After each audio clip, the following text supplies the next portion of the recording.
Hello. In this April edition of our product release notes, we've another heap of new and updated features to share. Feel free to skip ahead in the timeline for each new feature, or sit back, relax, and let's get started.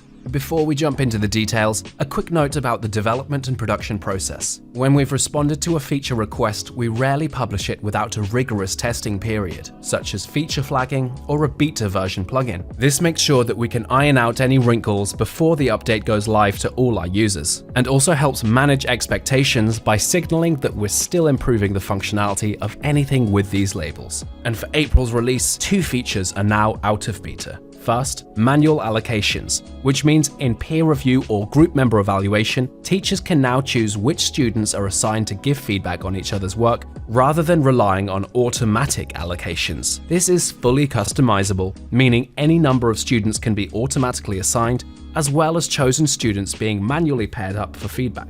And it's not just the teacher who can decide now. Also out of beta is the Students Choose Who to Review feature. By selecting this in the activity setup, students will be able to select the student or group they'd like to review in the review step. The Select button will present students with a list of options where the student can select one and press Done, or even use the search icon to find someone special. Do note that this feature is not compatible with submitter anonymity, as students will need to choose their peers by name, rather than by their associated fruit as appears in anonymous reviews. Furthering the flexibility of peer feedback allocations, teachers can now select various options for these, using the parameters exactly, minimum, between, and all.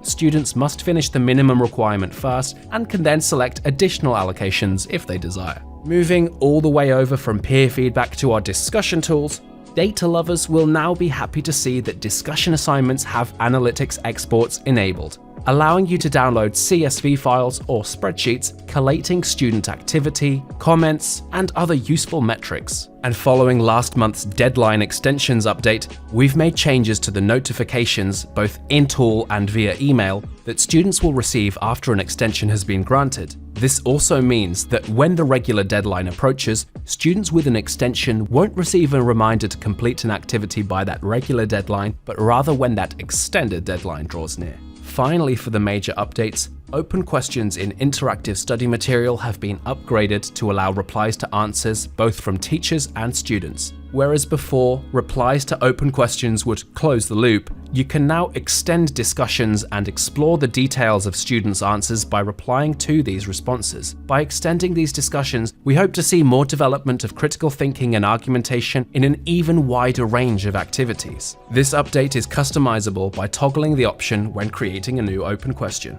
Lastly, minor patches include updates to the deadline consequences dialog for self-assessment, support for URL uploads from presentations to go, and in Microsoft Teams, installing FeedbackFruits through Microsoft AppSource isn't just for Europeans, but is now available in all regions across the globe. Again, our utmost thanks goes out to those who requested and patiently waited for these updates, and we appreciate the constant feedback we get to keep iterating and improving. We know we've got a long way to go before we can meet every need in education, but it's our duty and delight to keep driving in that direction. Do keep following our journey through pedagogical innovation by subscribing to our channel here and our newsletter through the link in the description. Take care, and till next time.